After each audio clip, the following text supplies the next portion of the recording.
दोस्तों नमस्कार, मेरा नाम प्रशांत है और आप देखना शुरू कर चुके हैं खुद रंग। पटना में 23 जून को हुई विपक्षी दलों की बैठक में यूपी से सिर्फ अखिलेश यादव पहुंचे।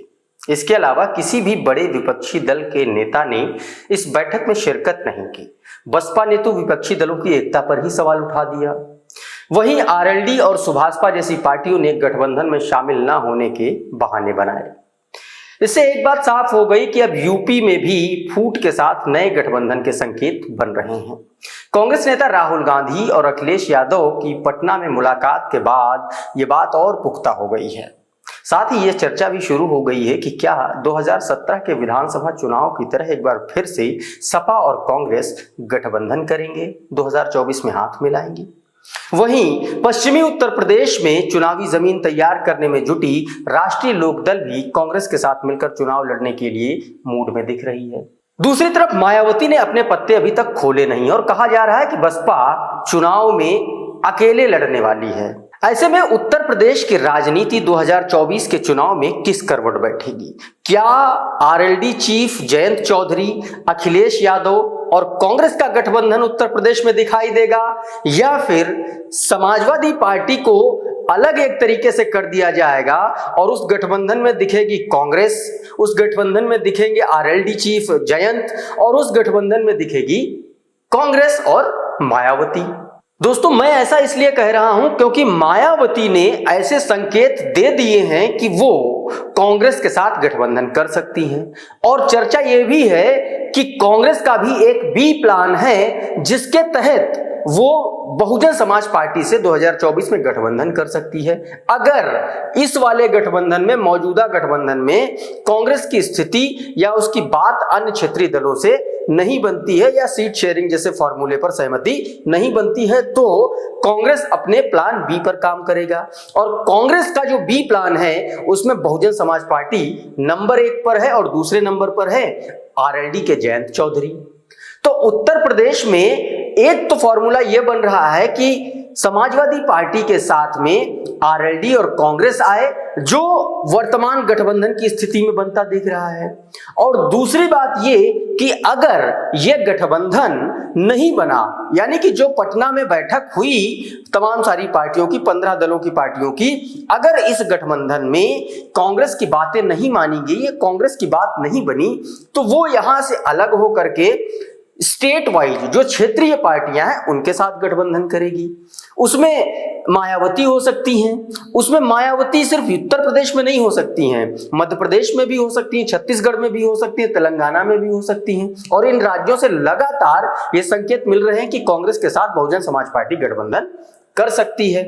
और जो गठबंधन की स्थिति बनी उससे मायावती का एक संकेत माना जा रहा है। संकेत कब दिया मायावती ने? जब गठबंधन की 23 जून को बैठक थी, उससे एक दिन पहले मायावती ने लखनऊ के मॉल एवेन्यू स्थित अपने कार्यालय में एक बैठक बुलाई थी। इस बैठक में तमाम सारे पदाधिकारी शामिल हुए थे, क्षेत्रीय पदाधिकारी थे, जिला स्तर के लोग थे, मंडल के लोग थे, और उनसे यह साफ तौर पर कह दिया गया था कि भाई साहब, अब आप लोग कांग्रेस के प्रति थोड़ा सा सॉफ्ट रहिए। और इस बैठक में मायावती ने भी एक बात कही थी जिसमें उन्होंने समाजवादी पार्टी पर और भारतीय जनता पार्टी पर धार्मिक ध्रुवीकरण और सांप्रदायिक सौहार्द बिगाड़ने का आरोप भी लगाया था। और इस बैठक में उन्होंने कांग्रेस को बचा करके कुछ भी बोला था। अब ऐसे में ये कयास लगाए जा रहे हैं कि बहुजन समाज पार्टी और मायावती अपने पत्ते अभी खोलेंगी नहीं, वो पत्ते खुलेंगे जब 2023 के जो विधानसभा चुनाव है वो हो जाएंगे उसके बाद। और अगर ये स्थिति बनी तो मायावती, कांग्रेस और आरएलडी का जो गठबंधन है वो उत्तर प्रदेश में होता दिख रहा है। दोस्तों, अब बात करते हैं कि उत्तर प्रदेश में आरएलडी क्या करता है, आरएलडी क्या सोच रही है। दोस्तों, जब से किसान आंदोलन हुआ तभी से चौधरी चरण सिंह की जो लेगेसी थी उसको लेकर के बहुत सारी सहानुभूति उपजी, खासकर पश्चिमी उत्तर प्रदेश में, और जयंत चौधरी का जो होल्ड था वो बढ़ा पश्चिमी उत्तर प्रदेश में। अब जयंत चौधरी की तैयारी ये है कि वो पश्चिमी उत्तर प्रदेश की लगभग 12 से 13 लोकसभा सीटों पर चुनाव अकेले लड़ें और इसलिए वो चाहते हैं कि वो समाजवादी पार्टी से किनारा कर लें, लेकिन उनको कोई माकूल मौका मिल नहीं पा रहा है। एक मौका हरेंद्र मलिक वाला था कि बताया जा रहा है कि हरेंद्र मलिक को जब से मुजफ्फरनगर में समाजवादी पार्टी ने प्रभारी बना करके, लोकसभा का प्रभारी बना करके भेजा, तब से एक तो वो सियासी गांठ पड़ी हुई है, लेकिन ये भी एक मौजूद कारण नहीं हो सकता है, उसमें भी सपा अपरहेज ले जाएगी।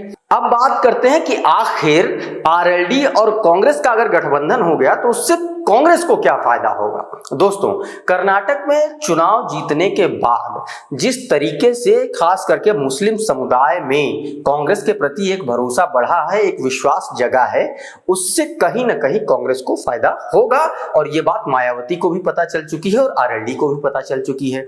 और पश्चिमी उत्तर प्रदेश में जो जाट, गुर्जर, मुसलमान और दलित का जो कॉम्बिनेशन है वो बहुत शानदार है और पश्चिमी उत्तर प्रदेश में मुसलमानों में कांग्रेस की भी ठीक ठाक पैठ मानी जाती है।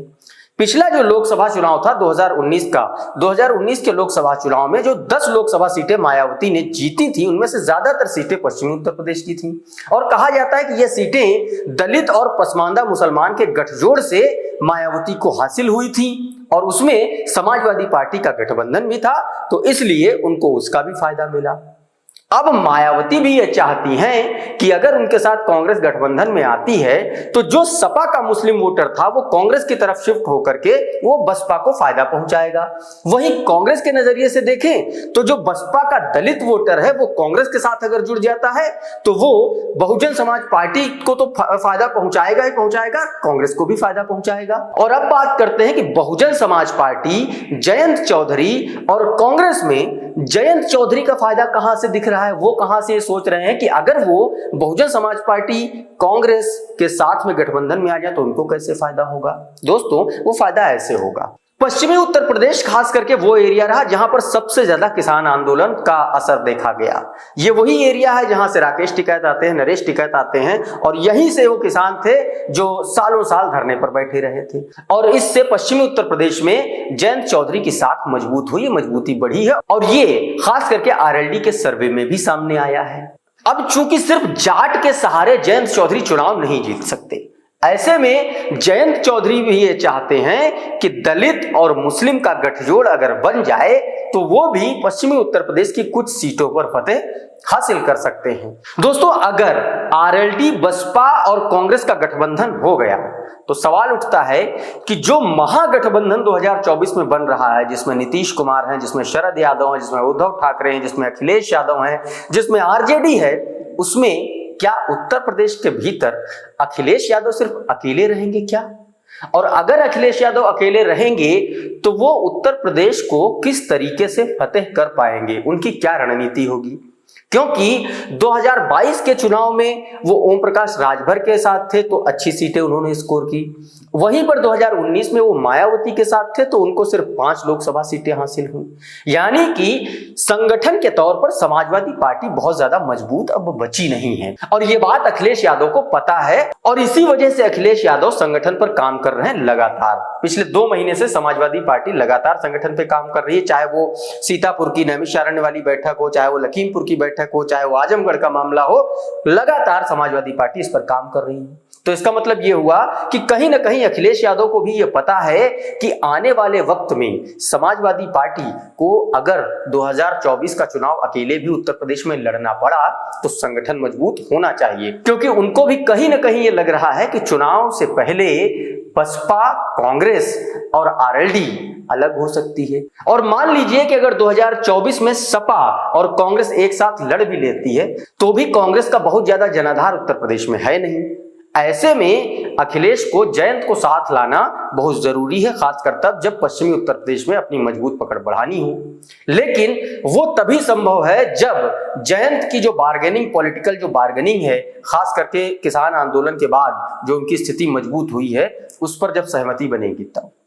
बहरहाल देखना होगा कि 2024 के चुनाव में गठबंधन में बसपा, कांग्रेस, आरएलडी दिखती है या फिर सपा, कांग्रेस, आरएलडी दिखती है। आपको क्या लगता है कि उत्तर प्रदेश में 2024 के चुनाव में गठबंधन की सूरत कैसी होगी? हमें कमेंट करके जरूर बताइए। ये वीडियो अगर पसंद आया हो तो इसको लाइक कर दीजिए, चैनल को सब्सक्राइब कर लीजिए और अगर ये वीडियो हमारे फेसबुक पेज पर देख रहे हैं तो हमें फॉलो कर लीजिए। बहुत बहुत धन्यवाद।